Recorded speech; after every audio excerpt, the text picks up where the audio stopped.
Монгол Ардын нам намын дотоод ардчлалаа хангаад улсын хурал сонгогдох ийм боломжийг гишүүддээ нээсэн. За тэрний дагуу сая дотоод сонгоо үндсэндээ 2 сар гаруй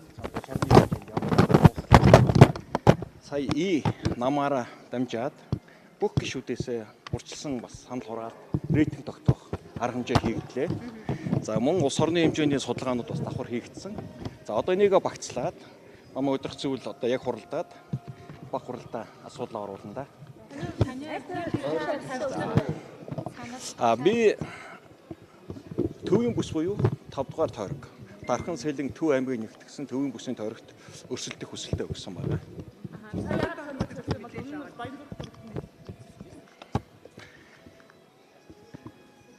Мэдээж өөрийн нөгөө хийж ирсэн ажил цааш хэрэгжүүлэх бас төрийн бодлогын ажлууд байгаа шүү дээ. Намын ялангуяа мөрийн хөтөлбөр туссан гол заалтыг хэрэгжүүлэхэд төвийн бүс өөрөө маш шийдвэрлэх үүрэг гүйцэтгэх нь. Төвийн бүс маань өөрөө Монголын хүн амын дийлэнх 2 сая хүн. Дархан Сэлэн Төв аймаг дунд нь нийслэл Улаанбаатар хот буюу 2 сая хүн оршиж байна. Хам харьцангуй дэд бүтцийн эдийн засгийн хүн амын за ингээд давуу тал яриул боломж ихтэй. Ийм төвийн бүсийн хөгжил өөрөө Монгол улсын хөгжлийн асуудал болж хувирж байгаа юм. Төвийн бүс хэрхэн хөгжихөөс төвийн бүс тавигдсан зорилтууд хэрхэн амжилтыг хэрэгжихээс улс орны ирээдүйн хувь заяа шууд шалтгаалах юм. Тэгээд энэ зорилтыг хэрэгжүүлэх боломжтой гэж үзсэн. Тэгээд намаас санал болгосон. Та энэ бүсэд өөрийгөө танилцуулаад ингээд ажиллаа гэсэн. Тэгээд ажиллаа дууслаа. Тэгээд судалгаанууд дөнгүүд эзэлсэн гарсан бахаа гэж бодож байна. Таны хувьд ерөнхий хүчийн дэргэд ажилладаг хүн. Ерөнхий хүчийн зөвлөх болон бусад одоо албан тушаалтай хүмүүс бас нэр дэвшихээ хүсэлтэд илэрхийлсэн байгаа. Ерөнхий хүчийн иргэн тойрносыг хичнээн хүмүүс парламентод нэр дэвшихэд байгаа юм байна. Одоо 3-4 хүн байгаа болов. Ерөнхий хүчийн зөвлөхүүдээс. За миний би 20 оноос хойш төрийн тусгай албанд шилжиж ажилласан. Үндэсний аюулгүй байдлын зөвлөлийн нарийн бичгийн дарга буюу төрийн тусгай алба улс төрийн намаасаа төдийлөлдсөн. Тэгээ сая хууль нийцүүлэн энэ 24 оны 1 сараас Монгол улс ерөнхийлөгчийн үндэсний аюулгүй байдал улс төрийн бодлогын зөвлөхөөр томилогдож улс төрийн албан тушаалтай болсон. Ингээд намын гишүүнчлэл сэргээсэн. Ингээд улс төрийн үйл ажиллагаанд одоо идэвхтэй ингээд оролцож байгаа. За нам ерөнхийлөгчийн зөвлөхүүд улс төрийн албан тушаалтнууд байдаг. Тэгэхээр багаар утгад 4-5 хүн миний мэдж байгаагаар бол бас саналаа илэрхийлээд таргуудаар ажиллаж байгаа.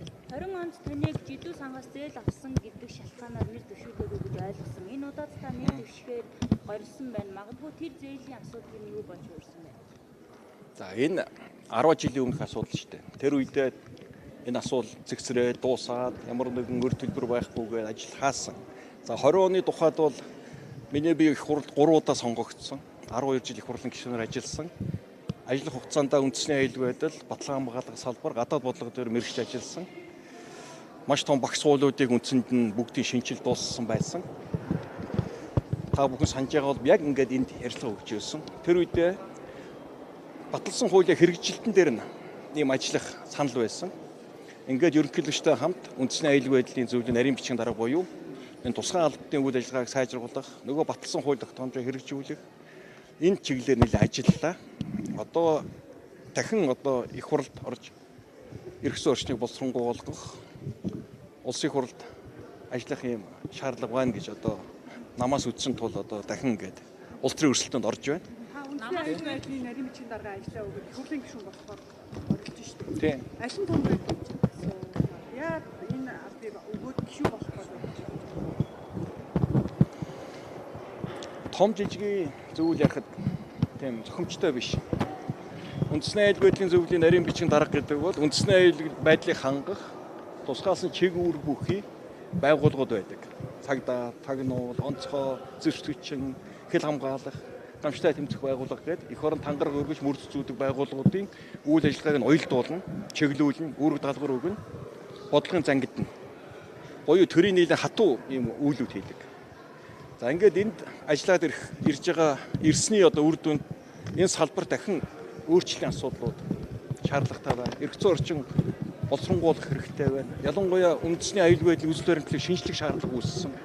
Гадаад дэлхийн ертөнцийн улс төрийн нөхцөл маш хүчтэй өөрчлөгдөж байгаа энэ цаг үед Монгол улс үндэсний аюулгүй байдлаа бэхжүүлэх, үндэсний сөрөн төсөрч чадварыг бий болгох, улс орноо болшгүй тэр эрсдэлд бэлдэх заашгүй шаардлагууд үүсэж байгаа.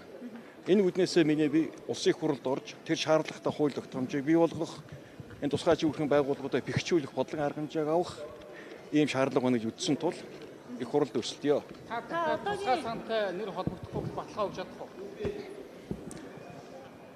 Улс төрийн өнцгөөс янз янзаар холбосон зүйл бий. Гэхдээ энэ болгон бүгд болон тайлбартай ямар нэгэн эрх зүйн болон хуулийн маргаангүй зөрчилгүй өгдөн тодорхой болсон зүйл шүү дээ. Ихэнх нь 8-аас бараг 20 жилийн өмнөх зүйлийг л ингээд сэтрээж гаргаж ирж яриад байгаа. Миний хувьд ямар нэгэн өр шир тийм тооцоо байхгүй гэдэг нь тодорхой байгаа. Үндсэн хуулийг энэ чигээр нь дагах хэрэгтэй гэж үздэг үү, өөрчлөх хэрэгтэй гэж үздэг үү? Ямар байршилтай байна? Монгол улс яг засаглалаа. Ерөн системийн хувьд эцсийнхэн гаргалгааг олж чадаагүй л байна шүү дээ. Ойрхон үндсэн хуулийг 2-3 ч өөрчилчлөө. Бас бүрэн төгс реформ хийгдэхгүй л байна. Дуусаагүй байна. Яагаад гэвэл бас тех болцоогүй байна. Дэлхийн нийт ертөнц маш хүчтэй өөрчлөлтөнд донд бид нар явж байна. Ийм бид байнгын эрэл хайгуул хийж аль болох системээ боловсронгуй болгох, засаглалаа боловсронгуй болгох, хамгийн гол нь арчлалыг энэ парламент ёсоо бэхжүүлэх тал дээр эргэлт буцалтгүй, няцалтгүй хатуу үнийг зогсох хэрэгтэй юм байна. Танай намын нөхдүүд чинь одоо хөрсийн банкны зээлч гэдэг юм уу эсвэл нүүрсний хулгай, боловсролын зээлийн сан гэдэг нэлээд энэ одоо асуудалд холбогдчихсан ашиг сонирхлын зөрчилтэй хүмүүс байгаа даа шүү. Тэгэхээр нийт дэвшигч дээр горилж байгаа таны тавигдах нэг юм зүйл байгаа. Хит улс төрсөн, хит хит үгүйсгсэн, гутаас нь доромжилсан, харлуулсан ийм мэдээлэл байна. Эцэс бүх юм хуулийн байгууллага шүү дээ. Хуулийн байгууллага шалгаад, тогтоогоод ус тосон аянда ялгараад ирнэ. Одоохондоо хитрхи улс төр болгож өмүүлээд бужигнуулаад байгаа юм. Аянда чинь тогтоо зэгцрээд шалгаад ирэхээр асуудал захаасаа шийдэгдээд явж байгаа бүгд мэдчихэж байгаа тийм биз. Бид шийдэхин төлөө байгаа. Энэ бол олонний өмнө одоо энэ явж байгаа арга хэмжээнүүд бүгд тэр тал руугаа явж байгаа шүү дээ. Тэгэхээр аль болох энэ чинь бужигнуулах, тодорхой байдлыг үүсгэх, аль болох улс төржүүлэх, мэдээллийн хувьд төөрөгдүүлэх, нийгэм цөрөг, буруу мэдээлэл өгөх ийм юм явагдаад байгаа. Тэгэхээр энэ болгонд нэг баг автаад асуудал жоохон тийм дугцтай, хянуур, хууль зүйн үүднээс хандах нь чухал гэж бодож байна шүү. Ямар салбараар сонгох бол Монгол Ардын нам Булс хүчний нөөц хангалттай.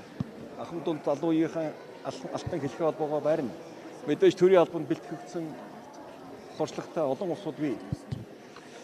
Сая мамынхаа дотоод арчлаа хангаад нам дотроо том сунгаа явагдлаа. Энэ маш сайн зүйл боллоо. За энийгээ бас шалгаад ий нам системээр санал шалгуур буюу тэр үнэлэмжийн тогтоох ажлыг улс орны хэмжээнд хийчлээ. Улс орны хэмжээнд судалгаа авчлаа. Ер нь хамгийн одоо шилмэл хамгийн олонний итгэлийг дааж чадах хууз өнөөгийн нийгмийн шаардлага нийцэж байгаа улсуудаа гаргаад ирэх итгэлтэй байна. Төвийн бүс дээр ер нь хэдэн гарагчтай байгаа. Манай дээр 20 хүн байсан. Анх бол 30 гаруй хүн яваад ингээд 20 болоод одоо 20 дотроос 10 болно. Энэ Монгол Ардын нам дотоод арчлаа хадгалж чадж байгаа. Арчилсан замаар сонгуулийг шийдвэрлэж байгаа нь харагдж байгаа. Яг одоо